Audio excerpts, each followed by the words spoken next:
नमस्कार दोस्तों, welcome to सूरज के रिव्यू। आज बात करने वाले हैं एक ऐसे धमाकेदार ट्रेलर कह लो, ड्रॉप 4 कह लो। भाई बोलते बोलते थक गया मैं। इससे पहले हमने एक रिव्यू बनाया था डंकी, आई थिंक ड्रॉप 3 पर, राइट।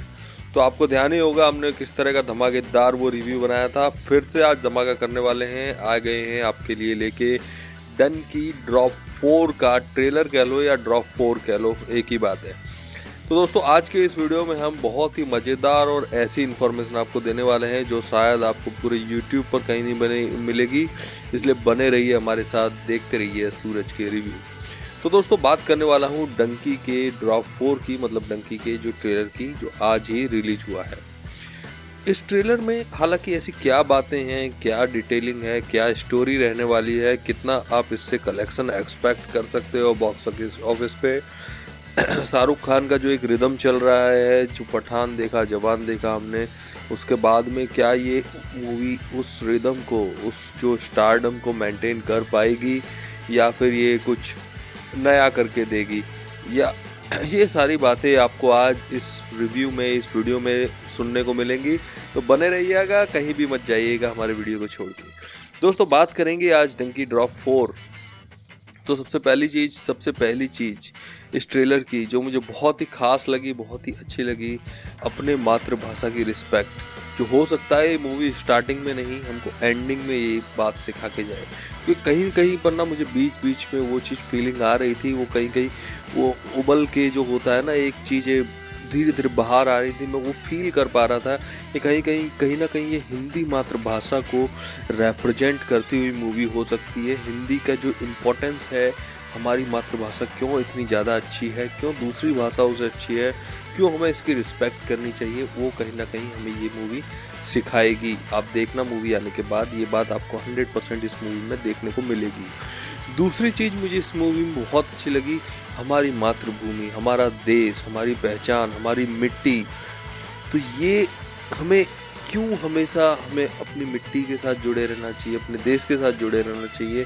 दूसरे देशों में जो लोग माइग्रेट करते हैं, जो इमिग्रेशन करते हैं, वो क्यों कम होना चाहिए, या फिर क्यों हमें ऐसा नहीं करना चाहिए, क्यों हमें अपने देश के साथ बने रहकर मेहनत करके अपने देश को आगे ले जाना चाहिए।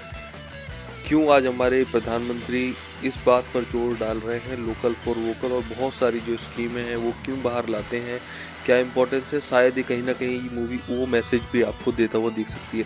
चलिए अब इन सब बातों को थोड़ा सा बगल में करके हम बात करते हैं मेन ट्रेलर की। तो देखिए मूवी का नाम जो है वो काफ़ी प्यारा है, डंकी। डंकी का मतलब क्या होता है? डोंकी एंट्री, मतलब कि एक ऐसा किसी दूसरे देश में जाने का रास्ता जो लीगल नहीं है। मतलब आप देश में जा सकते हो दूसरे, no issue, but backdoor entry से, मतलब कि आप सही तरीके से नहीं, गलत तरीके से, मतलब टॉफेल, IELTS ये एग्ज़ाम दे के नहीं, डायरेक्टली गलत पासपोर्ट पे या गलत आपके आइडेंटिटी डॉक्यूमेंट पे आप जो एंट्री लेते हो। ट्रेलर की शुरुआत में ही आपको देखने को मिलता है कि शाहरुख खान खेतों के बीच में से ट्रेन आ रही है और वहाँ से ट्रेन से उतर रहा है, और शाहरुख खान जो उतर के भाई वो पूरा जो डायलॉग बोल रहे हैं वो कहीं ना कहीं मूवी को रिप्रेजेंट कर रहा है। लेकिन इसमें क्या बातें छुपी हैं वो जानना ज़रूरी है। ट्रेलर तो आपने सभी देखा कि डायलॉग बोला जा रहा है कि 4 शाहरुख खान के दोस्त हैं जो भी विदेश जाना चाहते हैं, इंग्लिश सीखना चाहते हैं, और उनका इंग्लिश मतलब भाई कहीं भी मतलब समझ रहे हो ना, कोई भी किसी भी एंगल से लग ही नहीं रहा वो इंग्लिश जानते भी हैं या फिर इंग्लिश कभी सीख भी पाएंगे, ऐसी कोई स्किल उनमें दिख नहीं रही है। बीच में एक इमोशनल सीन आपको दिखाया जाता है जहाँ पर शायद किसी का डेथ हो गया है, और मुझे यहाँ पर 100% तो श्योर नहीं हूँ, बट कहीं ना कहीं लगता है यहाँ पर जो सुखी का रोल जो वहाँ पर कर रहे हैं, तो वहाँ पर हो सकता है वो सुखी का मतलब विकी कौशल का डेथ हुआ है, और वो मूवी का एक इंटरमिशन हो, इंटरवल हो, मे बी हो सकता है। तो दोस्तों ये मुझे वहाँ पर थोड़ा लगा। उसके बाद आप देखेंगे, जैसा कि मैंने बात की इससे पहले जब ये डंकी ड्रॉप 3 आया था तभी मैंने कहा था ये डोंकी एंट्री होता है, बैकडोर से एंट्री होता है, इलीगल होता है। और देखेंगे आप ट्रेलर में भी जो बाकी के 1-2 मिनट ट्रेलर जो चलता है उसमें वही दिखाया जाता है कि कैसे शाहरुख खान पर गोलियाँ चलाई जा रही है, कैसे वो बॉर्डर क्रॉस कर रहा है, कैसे पानी के रास्ते, मतलब उसने बहुत सारे रास्ते आजमाए हैं बाहर के देश में जाने के लिए, राइट। बहुत सारे रास्ते आजमाए हैं बाहर की कंट्री में जाने के लिए उसने। और ये तापसी का भी रोल यहाँ मुझे काफ़ी सही लग रहा है। तो इन लोगों ने जो रास्ते अपनाए उसमें काफ़ी सारे उनके साथीदार भी मारे गए हैं। जैसा कि दिखाते हैं, एक जो बंदा होता है दौड़ रहा होता है और उसके शायद सिर पे गोली लग जाती है, तो उस तरह का भी एक सीन दिखाया गया है यहाँ पर हमको। तो वही सारी चीज़ों से ये पता लग रहा है कि ये इलीगल तरीक़ों से एंट्री पाना चाहते हैं किसी दूसरे देश में, मे भी शायद मुझे मोस्ट प्रोबेबली लग रहा है लंदन में। तो जैसा कि देखा होगा आपने, वो लोग मतलब कि किसी ना किसी गलत तरीके से एंट्री पाना चाह रहे हैं किसी दूसरी कंट्री में, राइट। तो ये पूरा मूवी का जो है एक प्लॉट है, आप ये मान के चलिए पूरी मूवी का यही एक आसपास का स्टोरी है। लेकिन यहाँ पर देखिए राजकुमार हिरानी जी का डायरेक्शन है, तो हम इतना हल्के में और इतना आसान इसे नहीं ले सकते। यहाँ पर ज़रूर कुछ ना कुछ ट्विस्ट होगा और कुछ ना कुछ ऐसी चीज़ें होंगी जो हमें ट्रेलर में नहीं बताई गई है, जो ऑब्वियस है, छुपाई गई हैं मूवी की मेन सस्पेंस को बरकरार रखने के लिए, बनाए रखने के लिए। तो मुझे यहाँ पर एक जो डायलॉग है, कहीं ना कहीं मुझे थोड़ी सी उसमें भनक आ गई थी कि जो अपने शाहरुख भाई हैं वो ऐसा बोल रहे हैं कि अब मैं वापस आऊँगा और 25 साल बाद वापस आ रहा हूँ। तो ये सारी चीज़ें क्यों बोली जा रही हैं, इन सब चीज़ों का क्या मतलब है। और मैं कोई अपनी इच्छा से बाहर नहीं जाता, कोई ना कोई मजबूरी रहती है। कुछ इस तरह के जो वर्डिंग्स हैं, स्टेटमेंट्स हैं, जो आप ट्रेलर में नोटिस करेंगे तो उनका क्या मतलब निकल रहा है। थोड़ा मैंने इसे डीपली सोचने की कोशिश की, तो मुझे ये लगता है कहीं ना कहीं 1995 में आपने देखा होगा शाहरुख भाई यहाँ एक सिख का रोल कर रहे हैं, मतलब पंजाबी होते हैं मोस्टली। तो वहाँ कम्युनिटी में काफ़ी राइट्स हुए थे। 1884 की जब आप टाइमलाइन देखें तो उसके बाद इंदिरा गांधी का जो डेथ हुआ था 1883 कह रहा हूँ, तो वहाँ उसके बाद में काफ़ी सारे राइट्स हुए थे पंजाब उसके आसपास के एरियाज़ में।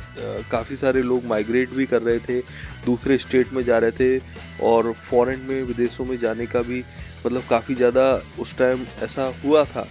ठीक है, वो मतलब समय कह लीजिए उस तरह का आया था। तो मुझे ऐसा लग रहा है कि ये वर्डिंग्स वहीं से निकल के आ रहे हैं। तो क्या हमें मूवी में वो एक एंगल भी दिखाया जाएगा, ये एक बहुत बड़ा क्वेश्चन मार्क है। राजकुमार हिरानी जी का मूवी है, मैं फिर से कह रहा हूँ, हल्के में मत लीजिएगा, कुछ ना कुछ अच्छा इसमें देखने को मिलेगा। ओवरऑल मूवी के लिए हमारी तरफ से रेटिंग रहेगा 10 में से 7.5, और हमारा बिजनेस रेटिंग भी 7.5 रहेगा, क्योंकि मुझे ऐसा लगता है कि मूवी कुछ नहीं तो 200-300 करोड़ के आसपास का बिजनेस तो लेके जाएगी, क्योंकि राजकुमार हिरानी जी का मूवी है, फैमिली मूवी है, लोग फैमिली के साथ जाएंगे। और उस टाइम पर आप देखेंगे 21 दिसंबर के अराउंड ये रिलीज होगा, तो क्रिसमस का भी टाइम है, लोग आराम से जाएंगे, एंजॉय करेंगे अपनी फैमिली के साथ और वीकेंड में। तो और शाहरुख भाई के फैंस तो आप जानते ही हैं, और जो हाइप अभी चल रहा है तो उसके चलते तो उतना आराम से हो जाएगा। लेकिन ये मूवी कहाँ पर स्लो होगी, वो थोड़ा सा मुझे लगता है कि जो अभी एक ट्रेंड चल रहा है, वायलेंस वाली मूवी ज़्यादा अभी कलेक्शन करके दे रही हैं लोगों की, जो एक इंटरेस्ट है, एक नए तरह का इंटरेस्ट जागा है वायलेंट मूवी देखने का। तो वो उसको देखते हुए मुझे लगता है कि कहीं ना कहीं ये मूवी थोड़ी सी उस प्रोस्पेक्टिव में मे बी शायद उस ऑडियंस को एड्रेस ना कर पाए। बाकी लोगों के लिए काफ़ी मूवी अच्छा होगा, शानदार होगा। इसी के साथ वीडियो को ख़त्म करेंगे। अच्छा लगा है तो लाइक एंड शेयर ज़रूर करना। मिलते हैं नेक्स्ट वीडियो में, तब तक के लिए जय हिंद, वंदे मातरम।